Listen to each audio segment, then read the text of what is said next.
एक व्यस्त रेस्टोरेंट की कल्पना कीजिए। दोपहर के खाने का समय है, ऑर्डर्स की लाइन लगी है, किचन में पूरी तरह से अफरा तफरी मची है और अचानक दरवाजे से एक फूड सेफ्टी ऑफिसर अंदर आता है। एकदम से सन्नाटा छा जाता है। शेफ से लेके मैनेजर तक सबके चेहरे पर तनाव साफ दिखने लगता है। व्यापार मालिकों के लिए ये कितना तनावपूर्ण हो सकता है ना? बिल्कुल, ये एक ऐसा पल है जो किसी भी फूड बिजनेस के मालिक की धड़कनें बढ़ा सकता है।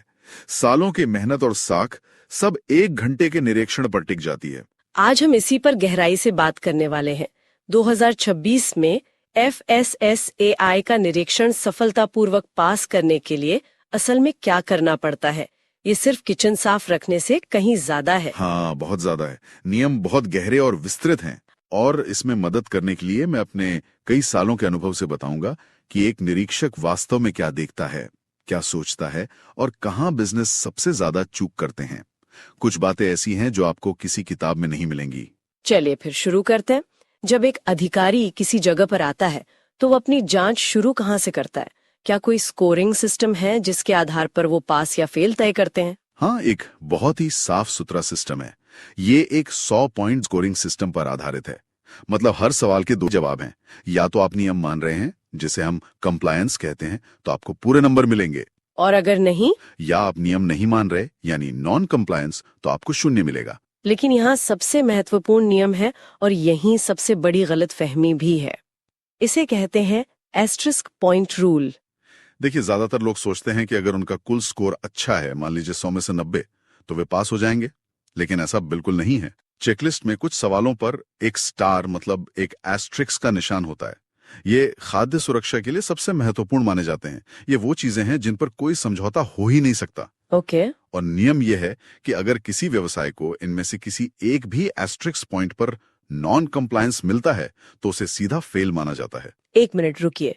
मतलब अगर मेरी 99 चीजें एकदम सही हैं लेकिन एक स्टार वाली चीज गलत है तो मैं फेल हूँ? बिल्कुल, सीधा फेल।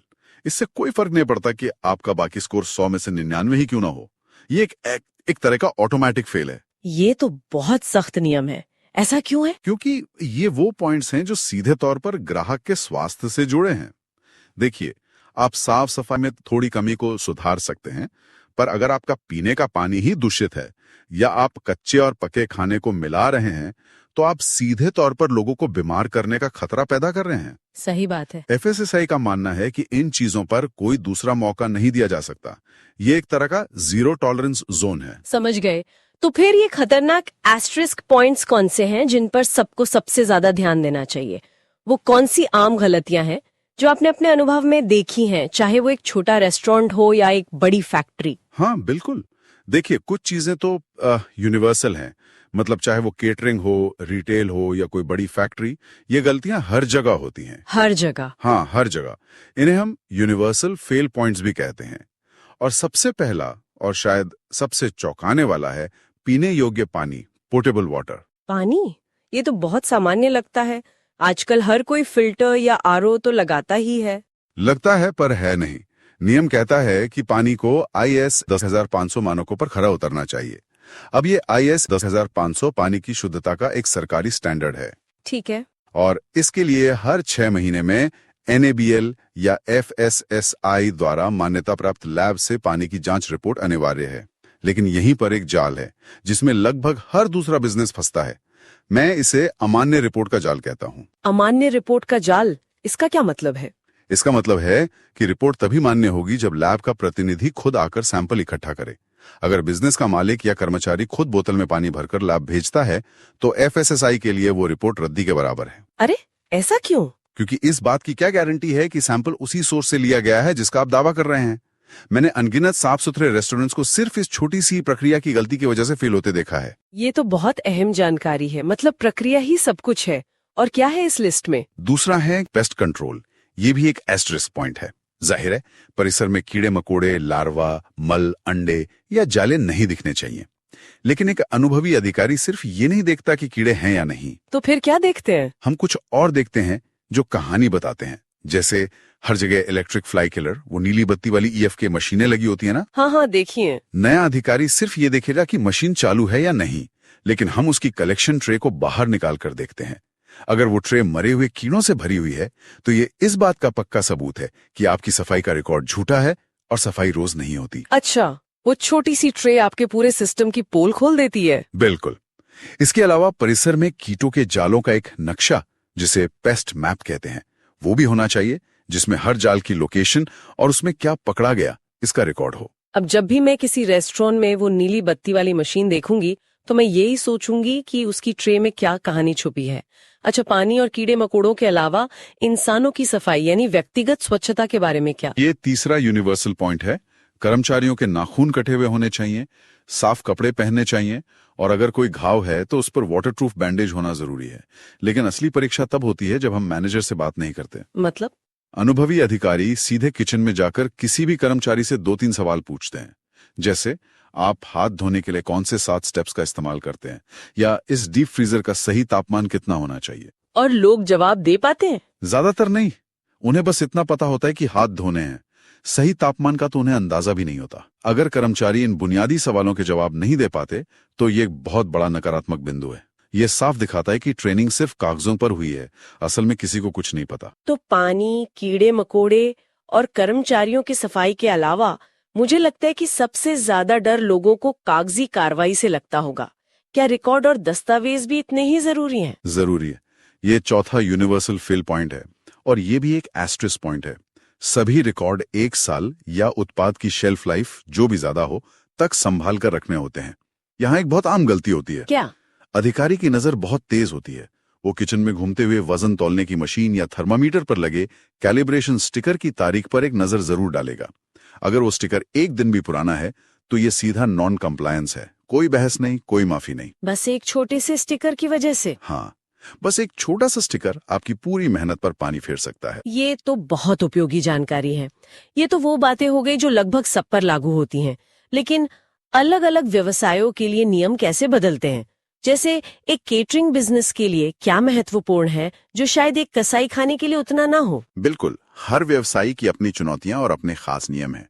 चलिए केटरिंग से शुरू करते हैं। यहाँ सबसे बड़ी चुनौती और सबसे बड़ा स्ट्रेस पॉइंट है क्रॉस कंटामिनेशन को रोकना। क्रॉस कंटामिनेशन मतलब कच्चे और पके हुए भोजन को अलग रखना, साथ ही शाकाहारी और मांसाहारी भोजन को कढ़ाई से अलग रखना। उनके चॉपिंग बोर्ड, चाकू, बर्तन सब अलग होने चाहिए। मुझे याद है एक बार हम एक बहुत बड़े 5 स्टार होटल में गए थे और उनके महंगे इंपोर्टेड चीज के ठीक ऊपर वाली शेल्फ पर कच्चा चिकन टपक रहा था। अरे बाप रे! उनका लाखों का सामान और इज्जत दोनों एक साथ खतरे में थे। और तापमान का क्या?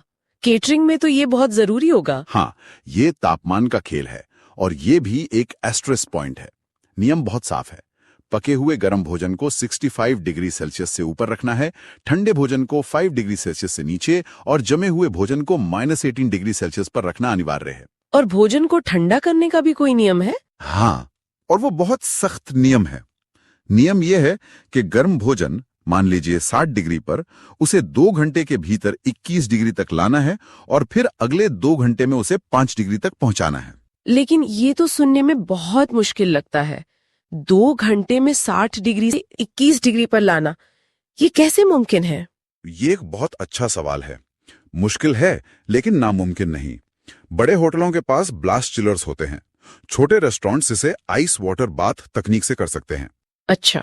लेकिन ज्यादातर लोग इसे बस काउंटर पर ठंडा होने के लिए छोड़ देते हैं, जो बैक्टीरिया के पनपने के लिए सबसे खतरनाक डेंजर जोन होता है। समझ गई। अब रिटेल और स्टोरेज के बारे में बात करते हैं, जैसे सुपरमार्केट या गोदाम। वहां क्या देखा जाता है? रिटेल में सबसे पहली चीज जो हम देखते हैं वो है चिलर और फ्रीजर पर लगे डिजिटल डिस्प्ले। अगर डिस्प्ले खराब है या काम नहीं कर रहा तो ये एक बड़ा नॉन कंप्लायंस है, क्योंकि आप तापमान की निगरानी कर ही नहीं सकते। और स्टॉक का क्या? हाँ, स्टॉक रोटेशन। इसके लिए 2 तरीके हैं, फाइफो और फीफो। फाइफो और फीफो, इसे आसान भाषा में समझाएंगे? जरूर। फाइफो मतलब फर्स्ट इन फर्स्ट आउट, जो सामान पहले आया उसे पहले बेचो। और फीफो मतलब फर्स्ट एक्सपायरिंग फर्स्ट आउट, जो सामान जल्दी एक्सपायर होने वाला है उसे शेल्फ में सबसे आगे रखो। मतलब साफ है कि हमें शेल्फ पर कोई भी एक्सपायर्ड सामान नहीं मिलना चाहिए। और मांस प्रसंस्करण या कसाई खानों के लिए तो नियम और भी सख्त होंगे। बहुत सख्त। वहां पर सबसे महत्वपूर्ण एस्ट्रिक्स पॉइंट है, जानवरों की वध से पहले और बाद में एक पशु चिकित्सक मतलब वेटनरी डॉक्टर द्वारा जांच, ये अनिवार्य है। अच्छा। और इसके पूरे रिकॉर्ड होने चाहिए कि जानवर स्वस्थ था। इसके अलावा चाकू और दूसरे उपकरणों को कीटाणु रहित करने के लिए 82 डिग्री सेल्सियस गर्म पानी की उचित व्यवस्था होनी चाहिए, न कि सिर्फ ठंडे पानी से धोना। और जो ट्रक या टैंकर खाना एक जगह से दूसरी जगह ले जाते हैं, उनके लिए क्या नियम है? परिवहन में भी एस्ट्रिस्क पॉइंट्स हैं। अगर कोई टैंकर कोई थोक खाद्य सामग्री ले जा रहा है तो उस पर साफ साफ केवल खाद्य पदार्थों के लिए लिखा होना चाहिए। ऐसा ना हो कि उसी टैंकर में पहले केमिकल ले जाया गया हो। और तापमान? हाँ, यहाँ भी तापमान का रिकॉर्ड रखना बहुत जरूरी है। ठंडे उत्पादों को 5 डिग्री या उससे कम पर और जमे हुए उत्पादों को -18 डिग्री या उससे कम पर ट्रांसपोर्ट किया जाना चाहिए और इसका पूरा लॉग बुक मेंटेन होना चाहिए। ये सब सुनकर थोड़ा डरावना लग सकता है। एक बिजनेस का मालिक ये कैसे सुनिश्चित कर सकता है कि जो निरीक्षण करने आया है वो असली अधिकारी है, कोई धोखेबाज नहीं? ये जानना हर फूड बिजनेस ऑपरेटर का अधिकार है और ये बहुत जरूरी सवाल है। तो क्या करें? अधिकारी का सत्यापन करने के 3 आसान कदम हैं। पहला, FSSAI का एक ऑनलाइन पोर्टल है फॉस्कॉस। आप उस पर नो योर ऑफिसर सेक्शन में जाकर अधिकारी का नाम और पद देख सकते हैं। और अगर किसी वजह से पोर्टल पर नाम ना मिले तो? हाँ, कभी कभी पोर्टल अपडेट नहीं होता। तो दूसरा कदम, पोर्टल के डेटा को उनके सरकारी पहचान पत्र से मिलाएं। अगर फिर भी कोई शक है तो तीसरा और सबसे महत्वपूर्ण कदम है, उनसे निरीक्षण आदेश और उनके टैबलेट पर फॉस्कॉस की डिजिटल एंट्री, जिसे इंस्पेक्शन टास्क आईडी कहते हैं, दिखाने के लिए कहें। और अगर वो न दिखा पाए? अगर उनके पास इन तीनों में से कोई भी चीज नहीं है तो उन्हें परिसर में प्रवेश करने का कोई कानूनी अधिकार नहीं है। आप विनम्रता से उन्हें मना कर सकते हैं। ये तो बहुत मजबूत जानकारी है। और सैंपल लेने का क्या प्रोटोकॉल है? यहाँ 4 का नियम याद रखना चाहिए। जब भी कोई कानूनी सैंपल लिया जाता है तो उसके हमेशा 4 हिस्से किए जाते हैं। 4 हिस्से? हाँ, एक हिस्सा विश्लेषण के लिए लैब जाता है, 2 हिस्से नामित अधिकारी के पास बैकअप के लिए रखे जाते हैं और चौथा हिस्सा FBO यानी बिजनेस मालिक अपनी तरफ से किसी मान्यता प्राप्त लैब में टेस्ट करवा सकता है। 1 मिनट, क्या अधिकारी सैंपल मुफ्त में ले सकते हैं? मैंने सुना है कि वे बस सामान उठाकर ले जाते हैं। बिल्कुल नहीं। ये एक और अहम बात है जिसे लोग नहीं जानते। अधिकारी को उस सैंपल का बाजार मूल्य आपको देना अनिवार्य है। वे इसे मुफ्त में नहीं ले सकते। अच्छा। पूरी प्रक्रिया फॉर्म VA नाम के दस्तावेज पर एक स्वतंत्र गवाह के सामने दर्ज की जाती है और अंत में सैंपल को इस तरह से सील किया जाता है कि उसके साथ कोई छेड़छाड़ ना हो सके। ये बहुत महत्वपूर्ण जानकारी है। निरीक्षण के अलावा और कौन सी कानूनी जरूरतें हैं जिन्हें लोग अक्सर नजरअंदाज कर देते हैं? हाँ, कई ऐसी चीजें हैं। सबसे पहली और सबसे आम गलती, लाइसेंस और खाद्य सुरक्षा प्रदर्शन बोर्ड को ऐसी जगह पर लगाना अनिवार्य है जहां वो ग्राहकों को आसानी से दिखे, न कि कैश काउंटर के नीचे या किसी कोने में छुपा हो। और रिकॉर्ड्स और रिटर्न के बारे में क्या? हर साल 31 मई तक फॉस्कोस पोर्टल पर वार्षिक रिटर्न, जिसे D1 फॉर्म कहते हैं, दाखिल करना होता है। ज्यादातर छोटे बिजनेस इसे भूल जाते हैं और फिर उन पे हर दिन के हिसाब से जुर्माना लगता है। मैंने बड़े रेस्टोरेंट चेन्स के मेन्यू पर कैलोरी की जानकारी के बारे में भी सुना है।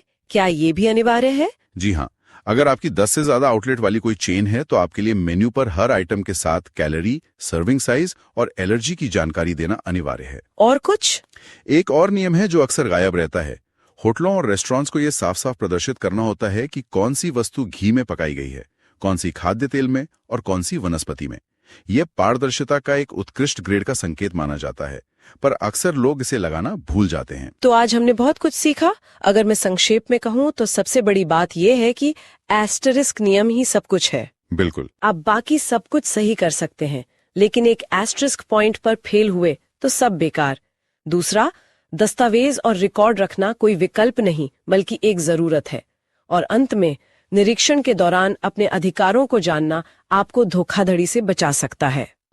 आप आधिकारिक चेकलिस्ट और लाइसेंस की शर्तें डिस्क्रिप्शन में दिए गए लिंक से डाउनलोड कर सकते हैं और अधिक मूल्यवान जानकारियों के लिए शेयर और सब्सक्राइब करना न भूलें।